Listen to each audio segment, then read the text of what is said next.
बच्चों कैसे हैं आप सभी लोग। आई होप आप सभी लोग अच्छे होंगे। बच्चों आज हम पढ़ने वाले हैं गुलाम का नियम।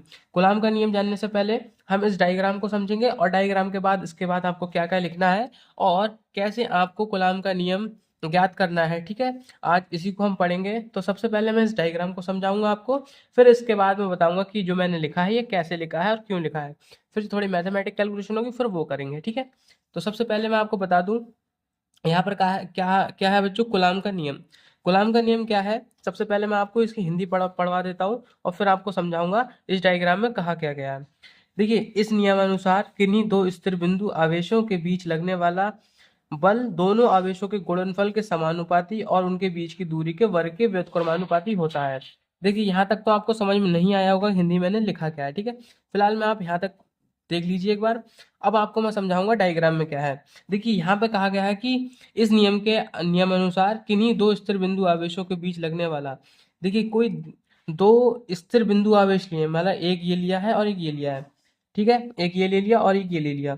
ठीक है, स्थिर बिंदु आवेश कौन कौन से हैं, Q1 ले लिया और Q2 ले लिया। ठीक है, कहा गया है कि इनके बीच लगने वाला बल दोनों आवेशों के गुणनफल के समानुपाती और उनके बीच की दूरी के वर्ग के व्युत्क्रमानुपाती होता है। तो बच्चों दूरी की बात की गई है, तो कुछ ना कुछ दूरी होगी।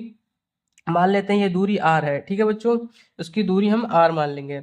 तो बस यही डायग्राम है। ये डायग्राम बनाने के बाद आपको लिखना है कि इस नियमानुसार किन्हीं दो स्थिर बिंदु आवेशों के बीच किन्हीं दो स्थिर बिंदु आवेशों के बीच लगने वाला बल दोनों आवेशों के गुणनफल के समानुपाती और उनके बीच की दूरी के व्युत्क्रमानुपाती होता है। ठीक है, अब क्या नीचे आया है, अब एक चीज और लिखनी है बच्चों। इस बल की दिशा दोनों आवेशों को मिलाने वाली रेखा के सीध में होती है।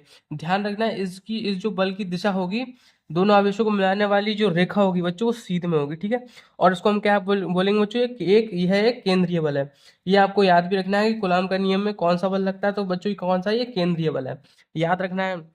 फिर आपको क्या करना है, तो यहाँ पर एक चीज लिखनी है बच्चों आपको ब्लैक पेन से।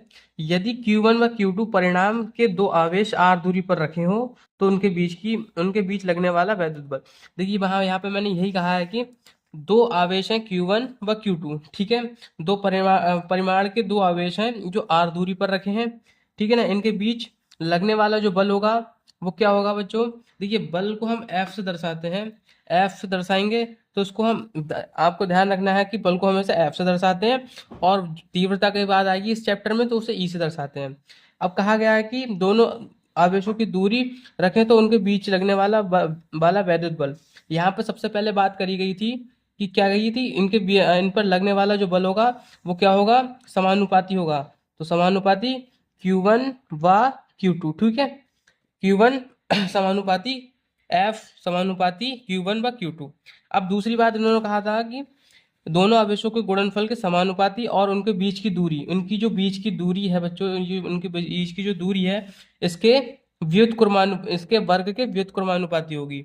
तो वर्ग के व्युत्क्रमानुपाती क्या मतलब है, F बराबर F माफ कीजिएगा F समानुपाती वो व्युत्क्रमानुपाती 1/r का स्क्वायर। ठीक है, वर्ग की बात की गई थी तो वर्ग की बात कर दी। ठीक है, स्क्वायर लगा दिया मैंने। अब क्या करना है बच्चों, अगर जब हम यहाँ से F ऐसे ही रहने देंगे, अगर समानुपाती का चिन्ह हटाएंगे तो एक कांस्टेंट आ जाएगा बराबर के बाद, जो भी होगा 1/4 पाई नॉट के। ठीक है, याद रखना है। अभी मैं आपको बताऊंगा इसका मतलब क्या है। ठीक है, इनटू में इन दोनों को मिला देंगे तो Q1 Q2 अपॉन में R स्क्वायर। ठीक है, इतना हो जाएगा। बस यहाँ तक तो हमारा ये प्राप्त हो चुका है कूलॉम का नियम। ठीक है, यहाँ तक तो हमारा प्राप्त हो चुका है। अब आपको क्या एक चीज और लिखनी होती है बच्चों, अगर लिख सकते हैं। देखिए, एप्सिलॉन नॉट का मतलब क्या होता है, पाई का मतलब तो आप समझ में आएंगे। एप्सिलॉन नॉट का मतलब क्या होता है, जो एप्सिलॉन जीरो होता है इसका मतलब क्या होता है, ये होता है बच्चों निर्वात की वैद्युतशीलता। यहाँ पर लिखना है एप्सिलॉन नॉट बराबर क्या होता है हमारा, निर्वात निर्वात की वैद्युतशीलता। ठीक है, याद रखना है। ठीक है, और के मतलब होता है यहाँ पर जो माध्यम का जो परिवैद्युतांक है, मतलब जो माध्यम है, माध्यम का परिवैद्युतांक कितना है। ठीक है, माध्यम का परावैद्युतांक। ठीक है, माध्यम का परावैद्युतांक, इतना याद रखना है। ठीक है, ये याद रखना है कि बच्चों ये मात्रकहीन होता है। ठीक है, इसका कोई ये मात्रकहीन होता है, इसकी विमाहीन होता है। इसका ना ही मात्रक होगा और ना ही इसकी विमा होगी। ठीक है, आई होप आपको ये सब बात समझ में आ गई होगी। अब आपको मैं बता दूं जो इसका यहाँ तक तो बस आपको फिलहाल में इतना ही लिखना है। ठीक है, ये दोनों चीजें लिख देंगे, आपके पूरे पूरे मार्क्स आपको मिल जाएंगे। ठीक है, आई होप आपको समझ में आ गया होगा मैंने कैसे बताया है। सबसे पहले मैंने ये बता दिया, फिर ये जो लिखना है, और इसी में जो लिख रहा था पहले कितनी दोनों बिंदु आवेशों के बीच के लगने वाला बल जो कि था Q1 व Q2 जो समानुपाती है, और एक बात इनकी बीच की दूरी के वर्ग के व्युत्क्रमानुपाती है। इन दोनों को मिला दिया कि जब यहाँ पे कांस्टेंट हटाया तो 1/4 पाई एप्सिलॉन नॉट आ गया, के आ गया, और इनटू में Q1 व Q2 अपॉन में R स्क्वायर आ गया। अब मैंने आपको बता दिया कि एप्सिलॉन का मतलब होता है निर्वात की वैद्युतशीलता, और के का मतलब होता है माध्यम का परावैद्युतांक। ठीक है, आई होप आप लोगों को वीडियो पसंद आई होगी। अगर वीडियो पसंद आई तो वीडियो को लाइक कर दो, चैनल पर नए हो तो चैनल को सब्सक्राइब जरूर कर दें। मिलते हैं नेक्स्ट वीडियो में, तब तक के लिए जय हिंद जय भारत।